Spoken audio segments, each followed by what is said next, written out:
El sonido empezó como un gemido bajo, subiendo de las entrañas de la tierra, pero a medida que el temporal de viento patagónico ganaba fuerza afuera, el gemido se transformaba en un lamento agudo, casi humano, un grito. Retumbaba por los pasillos de hormigón del búnker militar abandonado, subiendo por los ductos de ventilación, un coro de voces fantasmales. Rosa Gutiérrez se tapó los oídos, pero el sonido parecía penetrarle hasta los huesos.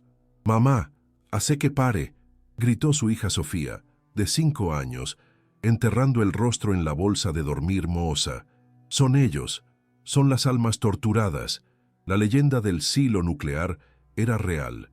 El aire estaba helado, con olor a ozono, hormigón húmedo y metal oxidado.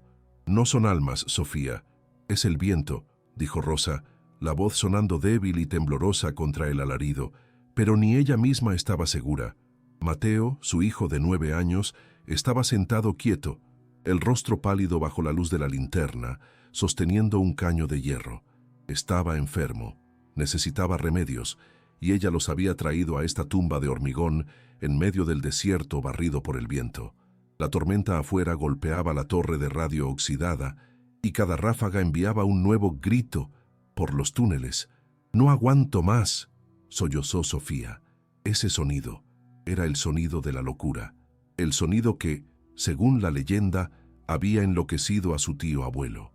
Rosa se levantó, la determinación endureciendo su rostro. No iba a enloquecer, no dejaría que sus hijos fueran aterrorizados por un ruido de viento. «Voy a hacer que pare», dijo, agarrando la linterna pesada y una barreta que había encontrado en la sala de control. «Quédense acá juntos». Tenía que encontrar la fuente, silenciar al fantasma. Siguió el sonido. No venía de arriba, de la entrada, sino de abajo, de las profundidades.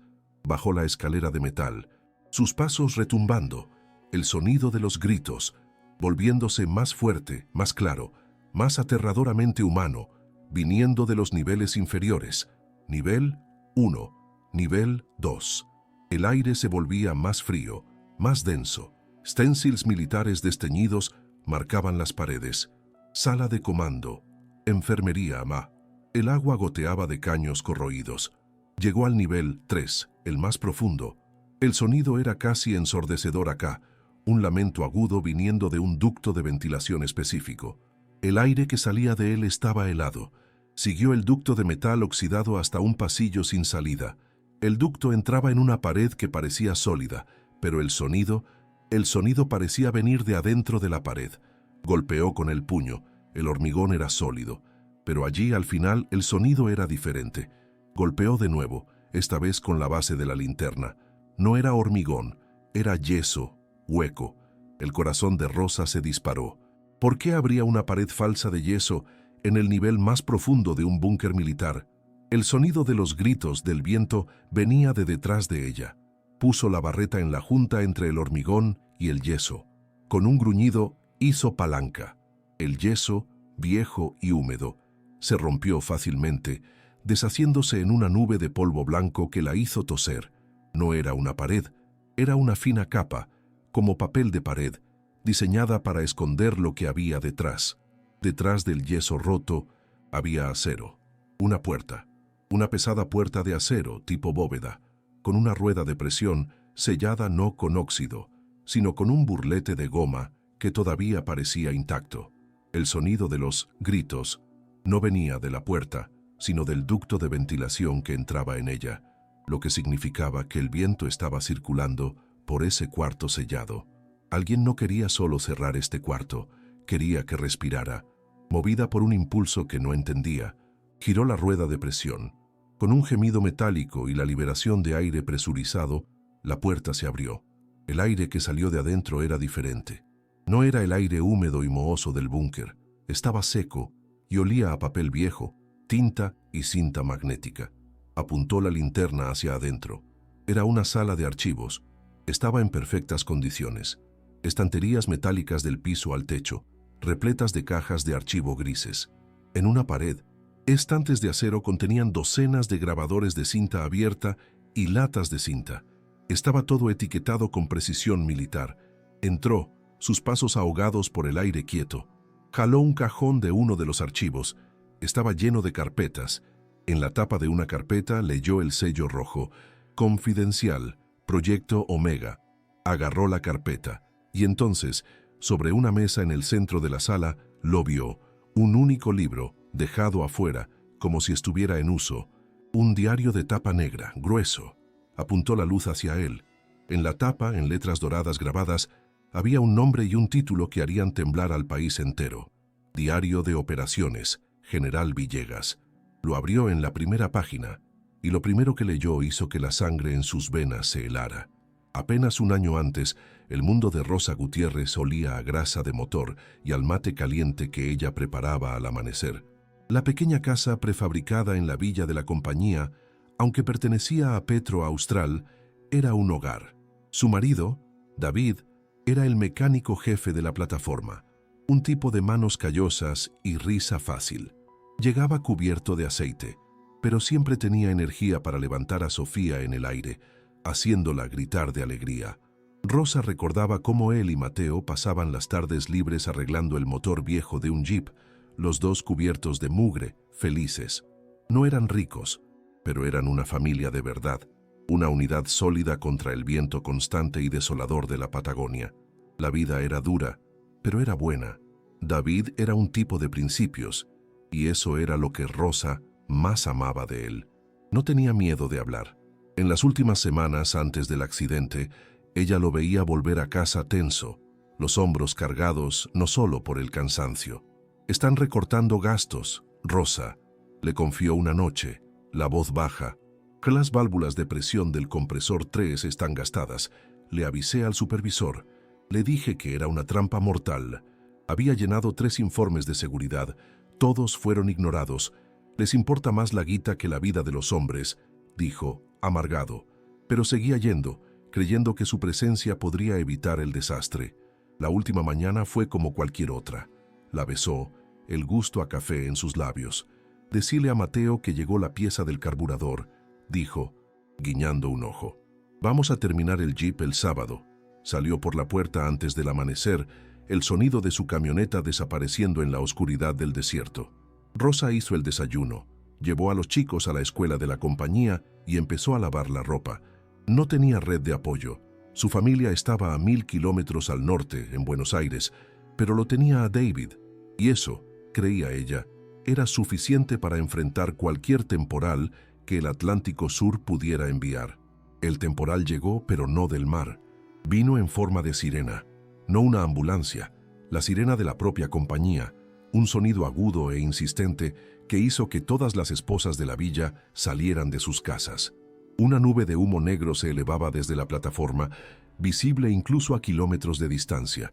Fue el compresor 3. Fue lo primero que pensó Rosa, la sangre helándose.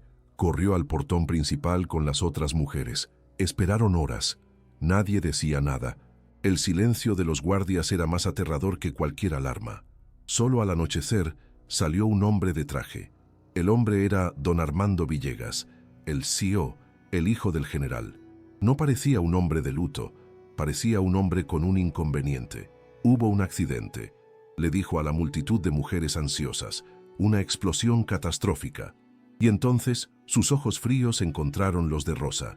Fue en el sector de mantenimiento, David Gutiérrez. El nombre quedó flotando en el aire. Rosa sintió que las rodillas le flaqueaban, pero Villegas no se detuvo.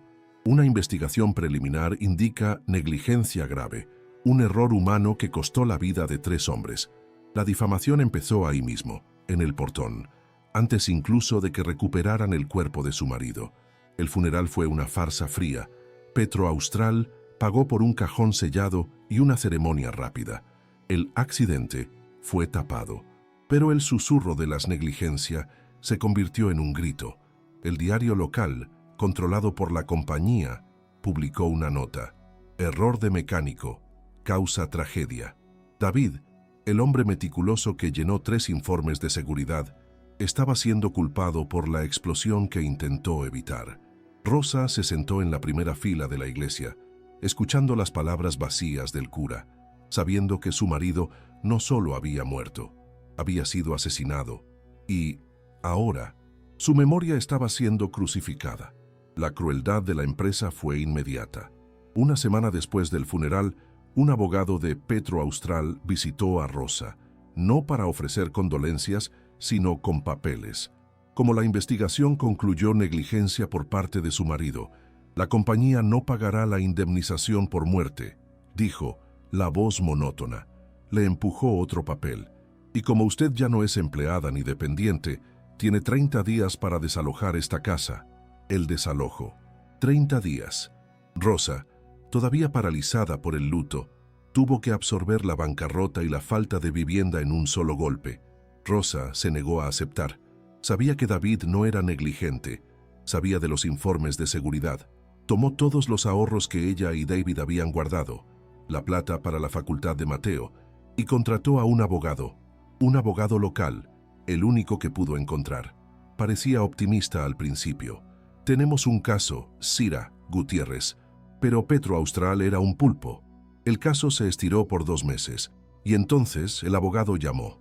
Lo siento, las pruebas desaparecieron. Los informes de seguridad de su marido, la empresa dice que nunca existieron. La batalla legal la arruinó. Los 200,000 pesos que habían ahorrado en toda su vida se fueron. El abogado tomó la última cuota encogiéndose de hombros, y el plazo de 30 días se había agotado. Una mañana fría, con el viento patagónico aullando, los guardias de seguridad de la compañía, los mismos que David comandaba, golpearon a su puerta. Observaron en silencio mientras ella guardaba su ropa, las fotos de David y los juguetes de los chicos en cajas de cartón. La escoltaron hasta el portón de la villa de la compañía y la dejaron afuera, en el camino de tierra con sus cajas y sus hijos. Fue a parar a un cuarto alquilado en el pueblo vecino, una pieza mohosa arriba de un taller mecánico.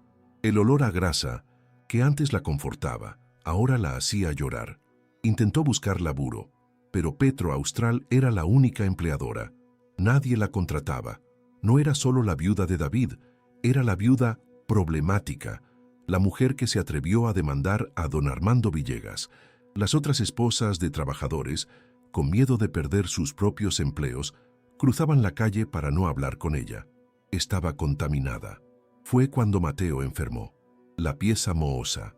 El estrés y la mala alimentación atacaron sus pulmones. Una tos seca que se convirtió en bronquitis. El médico recetó antibióticos caros. Rosa fue a la farmacia, pero su plata se había acabado. Rogó porfiado. «Lo siento, Rosa», dijo el farmacéutico, un hombre que había jugado al fútbol con David. «Pero ¿sabes cómo son las cosas? Don Armando es el dueño del edificio de la farmacia. La humillación era absoluta. No podía comprarle el remedio a su hijo porque el asesino de su marido controlaba hasta la farmacia. Estaba tocando fondo, sentada en el cuarto frío, escuchando la tos de su hijo cuando golpearon. No era el dueño del cuarto, era un hombre de traje caro que parecía fuera de lugar en la mugre, el mismo abogado de Petro Austral que le había dado el aviso de desalojo. «Rosa», dijo, sonriendo, una sonrisa que no llegaba a sus ojos. Don Armando es un hombre misericordioso. Escuchó sobre sus dificultades. Está dispuesto a ofrecer 50,000 pesos, un regalo, para que te vayas a Buenos Aires. Ella lo miró. «¿Y si no me voy?». La sonrisa desapareció. Don Armando está muy preocupado por el bienestar de sus hijos. Sería una lástima si el juzgado de menores descubriera que usted no puede comprar remedios o proveer un hogar. La amenaza quedó flotando en el aire mohoso del cuarto. Juzgado de menores. No era una oferta, era una sentencia de muerte. Don Armando Villegas no estaba ofreciendo 50,000 pesos. Estaba comprando su silencio y, si se negaba, le quitaría a sus hijos. El dolor del luto se transformó en una rabia fría y lúcida. Rosa miró al abogado, su traje caro y sus zapatos limpios que pisaban el piso sucio de ella. «Décile a don Armando», dijo, la voz baja y peligrosamente calma, «que yo enterré a mi marido. No voy a vender su memoria. Y él no va a tocar a mis hijos». La sonrisa del abogado desapareció, reemplazada por una mirada de desprecio y lástima. «Tenés 48 horas, Rosa. Cometiste un error terrible. Se fue. 48 horas. El reloj corría. No podía ir a Buenos Aires. No tenía plata. No podía quedarse en el pueblo. Villegas controlaba a la policía y a los jueces. Le quitaría a sus hijos. Estaba acorralada. Un animal corriendo por un laberinto cuyas salidas estaban todas cerradas por el mismo hombre. Se sentó en el piso frío, Mateo tosiendo en su regazo. ¿A dónde ir? ¿Dónde? En toda la Patagonia desolada. Había un lugar que don Armando no poseyera, no controlara, no pudiera alcanzar. Y entonces recordó el único pedazo de papel que el abogado de David no había tocado: la herencia, el papel que había recibido meses antes y había descartado como una broma macabra. Una propiedad cuandejada por un tío abuelo, un militar de bajo rango que había enloquecido. La propiedad era un pedazo inútil de desierto a 30 kilómetros del pueblo, y en su centro, la estructura que todos temían, el silo nuclear, un búnker de comunicaciones abandonado de la era de la dictadura, un lugar que los locales evitaban, susurrando sobre radiación, maldiciones y los gritos de las almas torturadas que el viento traía por los túneles. El lugar que don Armando, con todo su poder, seguramente consideraba inútil. Un lugar donde nadie jamás la buscaría. Usó los últimos pesos que tenía, la plata que había guardado para el pan de la semana. No para comprar comida, sino para pagar los 5,000 pesos de impuestos atrasados en la escribanía, oficializando su posesión. El escribano la miró como si estuviera loca. ¿Está segura, señora? Es el silo. Estoy segura, respondió. Era su única jugada. O me enterraba viva con mis hijos en el silo nuclear, que todos temían, pensó, el recibo del impuesto caliente en su mano temblorosa, o veía cómo me los arrancaban para siempre. No tenía 48 horas, tenía que desaparecer ya. Compró un pasaje de ida en el colectivo rural, que pasaba una vez al día y la dejaría en la ruta abandonada, a 5 kilómetros del lugar. Vendió lo último de valor que le quedaba, el reloj pulsera de David, por 2 cajas de antibióticos para Mateo, bolsas de dormir viejas, 3 linternas y toda la comida enlatada y agua que podía cargar. Guardó todo en 2 mochilas pesadas. Despertó a los chicos antes del amanecer. Vamos a hacer un viaje, mis amores, una aventura. Vamos a acampar en nuestro nuevo castillo. El colectivo la dejó en el medio de la nada absoluta. La puerta se cerró y el vehículo desapareció en una nube de polvo, dejándolos en un silencio ensordecedor, roto solo por el viento. La Patagonia se extendía en todas direcciones, una planicie marrón y gris, barrida por un viento implacable que nunca dejaba de soplar. No había árboles, no había refugio, solo el cielo bajo y el olor a polvo y tomillo salvaje. ¿Dónde está el castillo, mamá?, preguntó Sofía, los ojos pequeños llenándose de lágrimas por el viento. Justo ahí, mintió Rosa, señalando el horizonte vacío. La caminata de 5 kilómetros fue un calvario. El viento intentaba arrancarles las mochilas de la espalda y les arrojaba polvo a los ojos. El sol era pálido, pero el viento era helado. Mateo, debilitado por la enfermedad, tropezaba pero se negaba a quejarse, el rostro pálido y determinado. Rosa lo cargó a sus espaldas la mayor parte del camino, su peso y el de la mochila casi tirándola al suelo a cada paso. El desierto parecía infinito, un paisaje lunar diseñado para quebrar el espíritu humano. Y entonces lo vieron. No era un castillo, era un diente podrido de hormigón saliendo del suelo.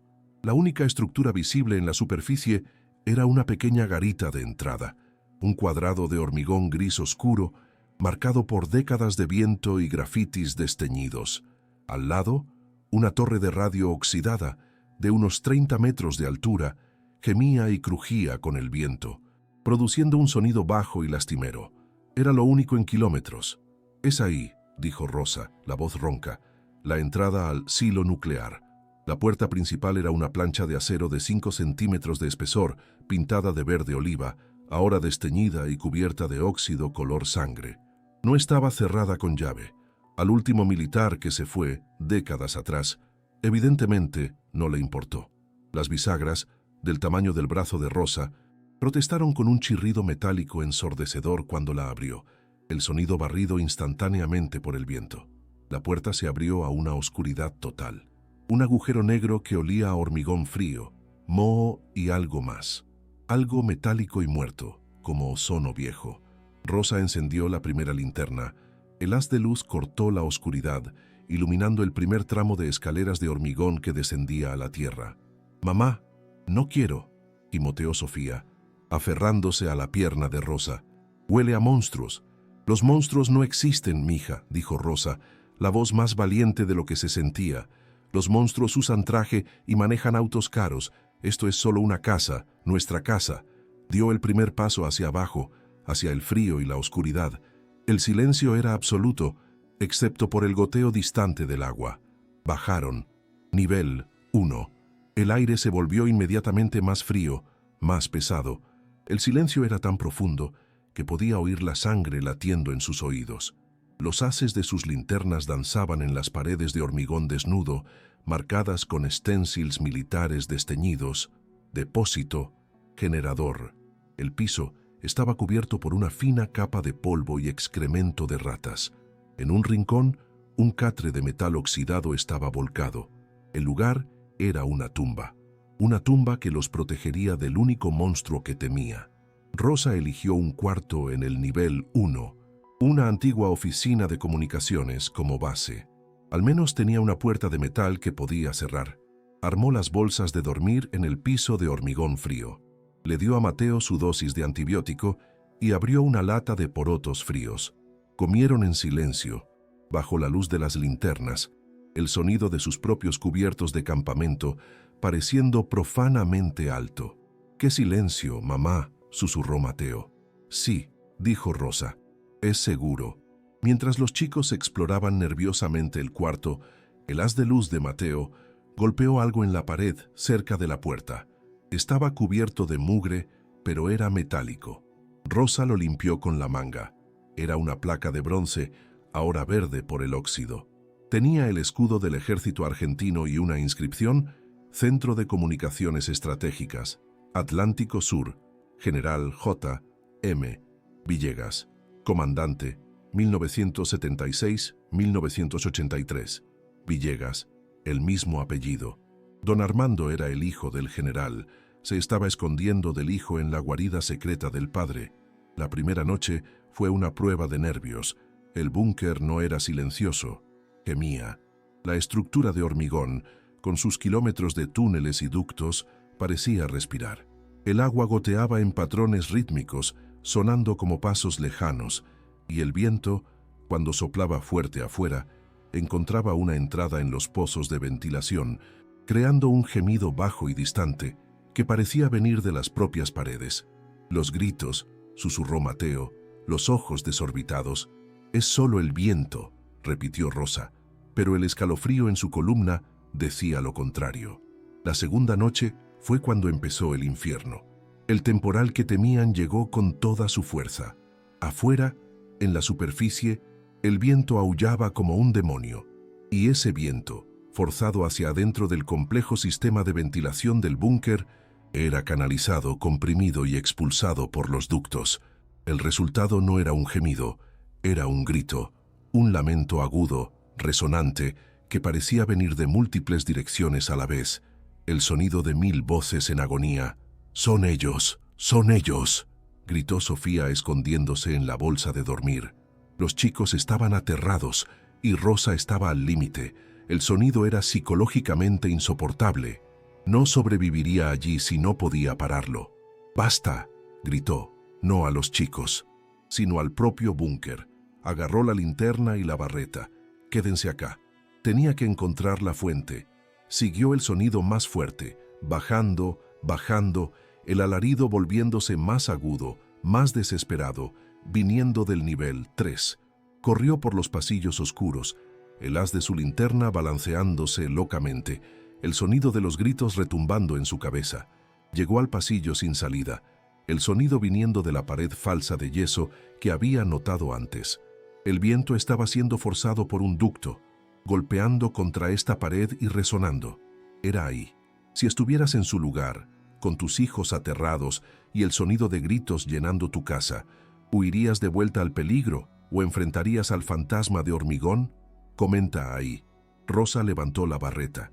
No iba a huir, iba a destruir al fantasma. La sala de archivos sellada se convirtió en su santuario y su prisión. Era, como el general había planeado, perfectamente seca. El burlete de goma de la puerta de acero y los deshumidificadores antiguos, ahora muertos, habían hecho su trabajo durante décadas. El aire olía a papel, tinta y metal, un olor limpio y estéril que contrastaba fuertemente con el moho y la humedad del resto del búnker. Rosa mudó a sus hijos allí, arrastrando las bolsas de dormir al piso de linóleo. El sonido, los gritos, acá adentro, con la pesada puerta de acero cerrada. El alarido del viento en los túneles quedaba reducido a un susurro distante, casi inaudible. Por primera vez en días, los chicos durmieron profundamente, abrigados y seguros, rodeados por los secretos más oscuros de la nación. Pero Rosa no durmió.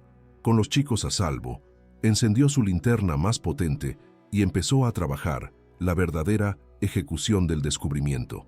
¿Qué había encontrado? Cajas y más cajas de archivos. Abrió una al azar. Proyecto Omega. Interrogatorio 44B.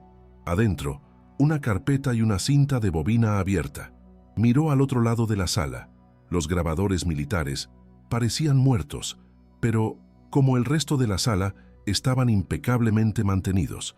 Metió la cinta, encontró un interruptor de energía en un panel de la pared. El búnker todavía tenía energía residual de baterías de emergencia y apretó play. El sonido que salió hizo que se le helara la sangre. No era el viento, no eran fantasmas, era un grito humano, aterrorizado y lleno de dolor, saliendo de los antiguos parlantes. Y luego, una voz calma, fría. De nuevo, ¿dónde está el periodista? Y más gritos. Rosa cayó hacia atrás, la mano en la boca, el estómago revolviéndose. La llorona del silo, la leyenda, los gritos de las almas torturadas, eran reales, eran grabaciones. El general Villegas no era solo un comandante, era un archivista de su propia crueldad. Estaba sentada en la biblioteca de audio del infierno, las almas, atrapadas no en túneles, sino en cinta magnética. Apagó el grabador, las manos temblando tanto que apenas podía apretar el botón, el silencio repentino pareciendo aún más fuerte. Se alejó de las cintas, el horror demasiado reciente, demasiado crudo. Se volvió hacia el diario de tapa negra que había encontrado sobre la mesa. El diario de operaciones del general Villegas, 1978.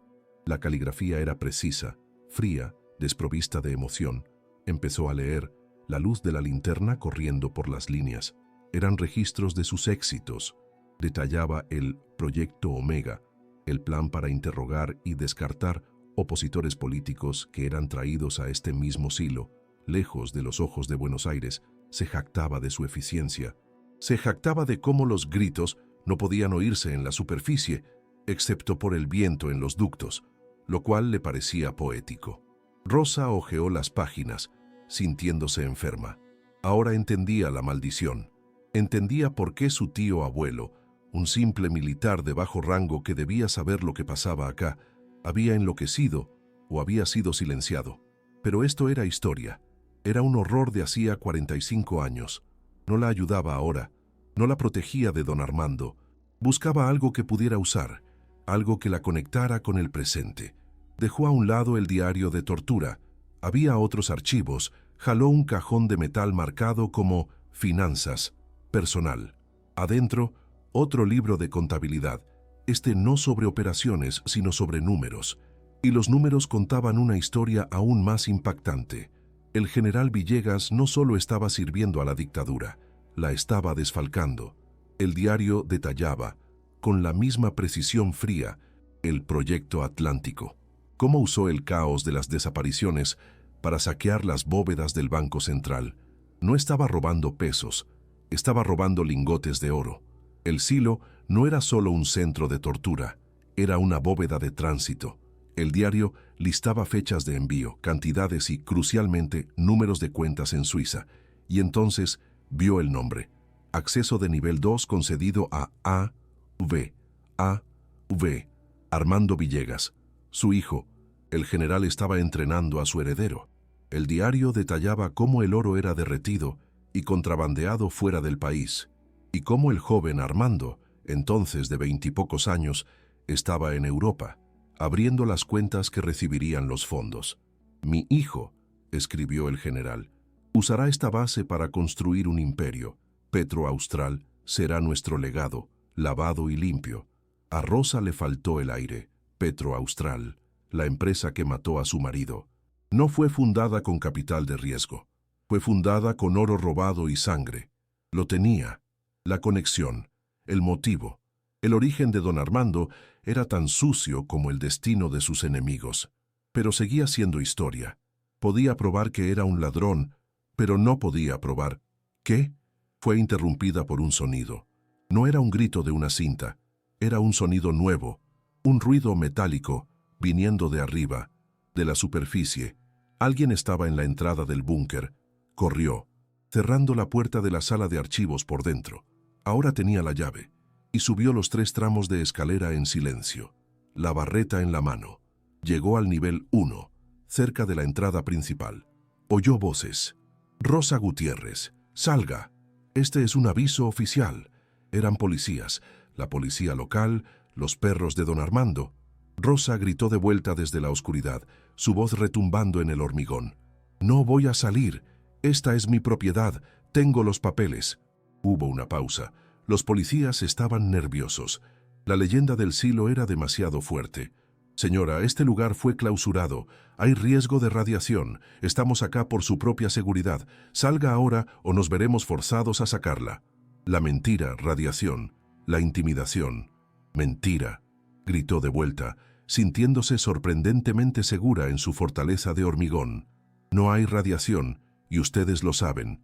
Váyanse. Tengo comida y agua. No voy a salir». Oyó a los policías putear. No iban a bajar. No tenían autoridad para invadir su propiedad sin una orden, y la mentira de la radiación era demasiado débil. Después de 20 minutos de amenazas vacías, los oyó irse, el jeep alejándose en el desierto. Había ganado la primera batalla, pero sabía que el fracaso de ellos solo traería al amo. Y él vino.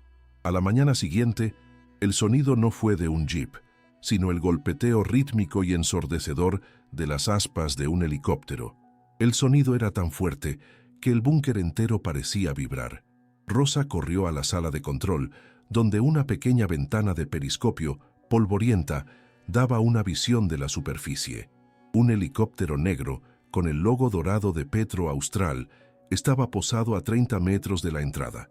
Don Armando Villegas estaba allí, solo, parado frente a la puerta de acero abierta, el viento de la Patagonia azotando su sobretodo caro. Estaba gritando su nombre.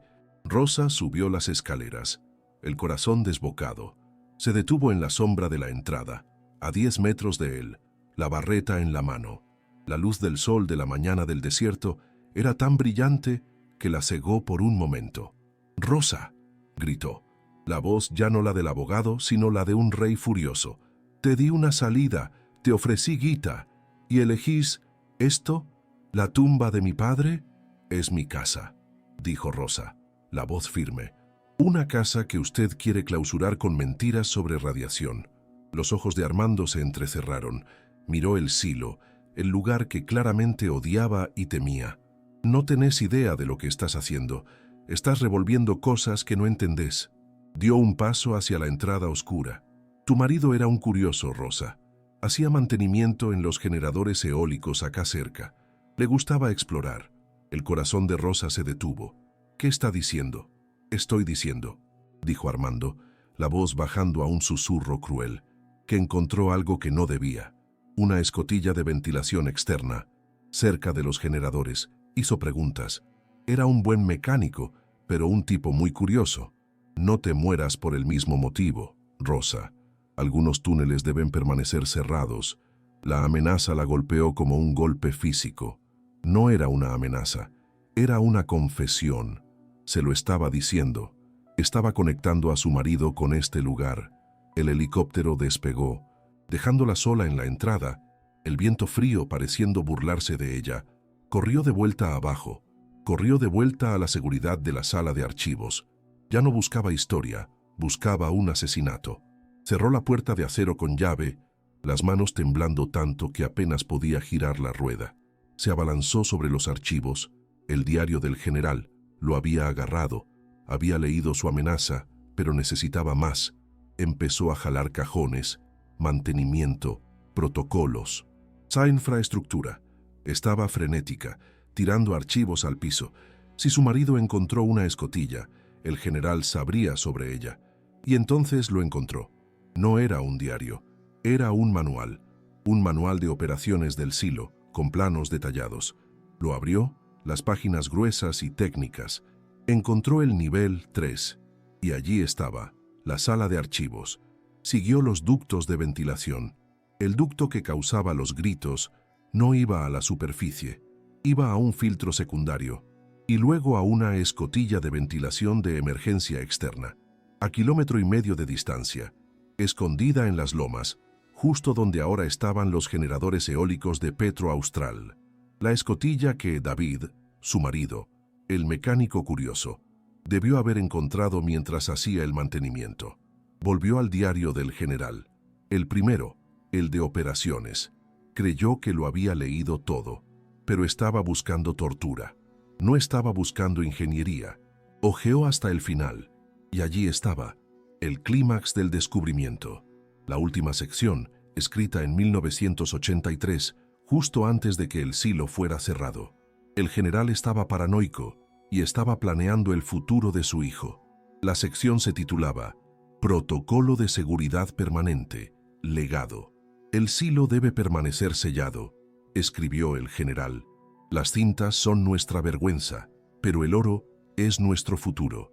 El futuro de Armando, Petro Austral. La escotilla externa, coordenadas 4533, es nuestra única debilidad.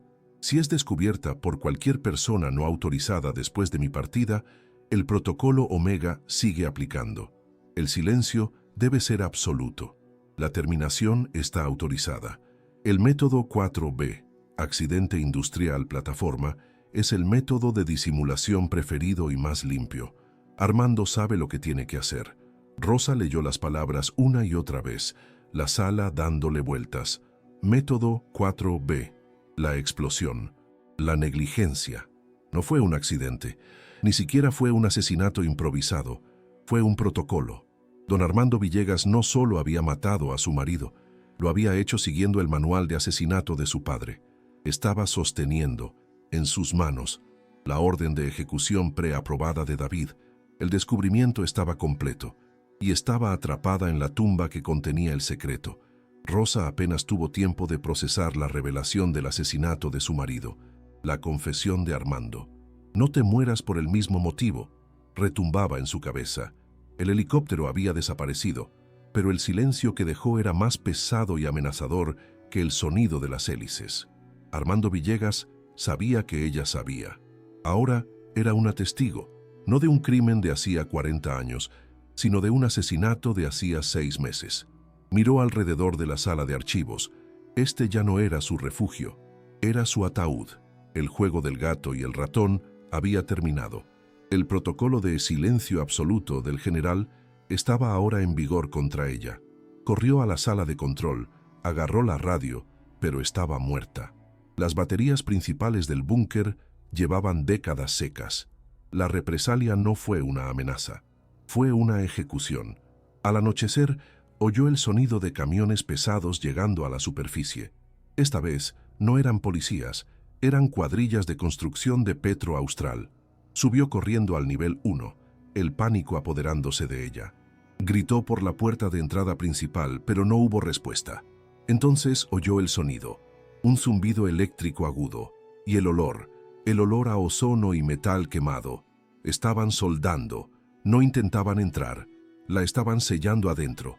¡No!, gritó golpeando inútilmente contra la plancha de acero de 5 centímetros.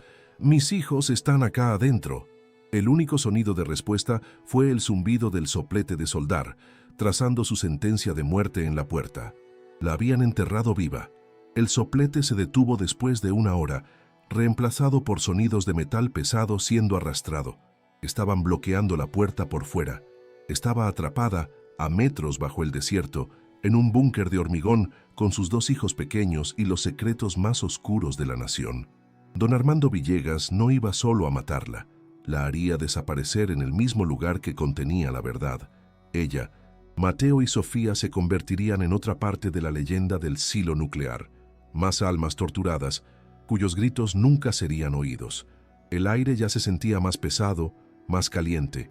El oxígeno era limitado. Tenía días, tal vez una semana, antes de que el aire se acabara. El pánico paralizó a Rosa durante una hora. Se sentó en el piso de hormigón, el terror tan profundo que era silencioso. Mateo, su hijo de 9 años, fue quien la salvó. «Mamá», dijo, la voz pequeña pero firme, la sala de las cintas. «Dijiste que tenía energía». Rosa lo miró fijamente. Las baterías de emergencia que alimentaban el grabador de cinta y las luces de la sala de archivos. Era una fuente de energía separada, sellada. Corrió de vuelta al nivel 3. Era verdad. Las luces de la sala de archivos aún funcionaban con el interruptor. Era un circuito cerrado. Miró alrededor. No solo había grabadores, había equipos de comunicación. El equipo de radio de onda corta del general Villegas. Era el equipo personal de él, mantenido en la misma sala sellada para transmisiones seguras, como había mencionado el diario. No era la radio principal en la sala de control de arriba, sino una unidad de respaldo, conectada al mismo sistema de baterías de emergencia. Estaba en perfectas condiciones. Rosa no sabía operar una radio militar, pero David, su marido, era radioaficionado. Lo había observado durante años. Sabía sobre frecuencias de emergencia. Encendió el aparato. Las luces verdes del panel brillaron en la oscuridad. Una señal de vida casi milagrosa. Agarró el micrófono, las manos temblando. No sabía si la antena, en la torre oxidada de arriba, todavía funcionaba. Era una chance en 1.000.000. S.O.S.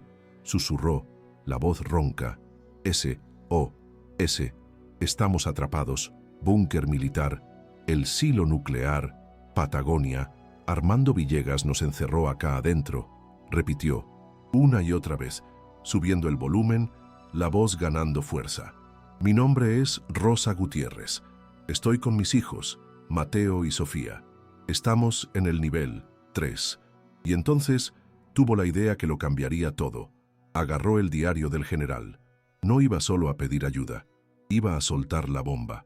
Tengo la prueba. Tengo los diarios del general Villegas. Él mató a mi marido, David Gutiérrez. Método 4B. Está detallado. Y empezó a leer. Proyecto Omega. Interrogatorio 44B. Leyó los nombres de los torturados. Proyecto Atlántico. Cuentas suizas. Oro del Banco Central. Leyó los números de las cuentas y, finalmente, leyó el protocolo de asesinato de su marido.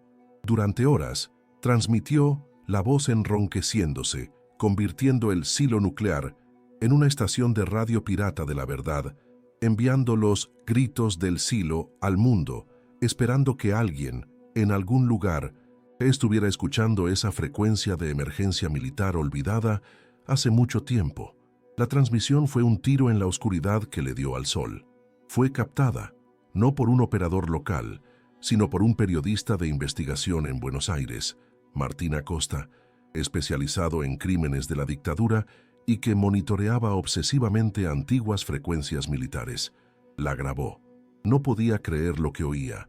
Los nombres, las cuentas, el nombre de Armando Villegas y la voz desesperada de una mujer leyéndolos desde adentro del propio silo.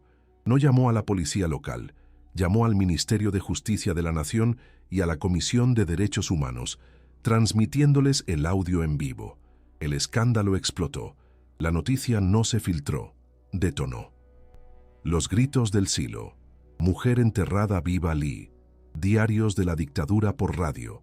En 6 horas, el desierto patagónico hervía, no con matones de Villegas, sino con helicópteros Black Hawk de las Fuerzas Especiales Federales. La nación observó en vivo, mientras los soldados descendían en rapel y usaban sopletes de plasma para cortar la soldadura de la puerta principal. La puerta de acero se abrió con un gemido, revelando a Rosa, pálida y cubierta de polvo, pero viva, sosteniendo el diario de tapa negra en una mano y las manos de sus hijos en la otra. Don Armando Villegas fue arrestado en su oficina de Petroaustral antes incluso de que pudiera llamar a sus abogados, los diarios y las cintas de audio siendo la prueba irrefutable. La Corte Suprema lo procesó por el asesinato de David Gutiérrez, por privación ilegítima de la libertad y por crímenes financieros contra la nación. Petroaustral fue disuelta, sus activos congelados.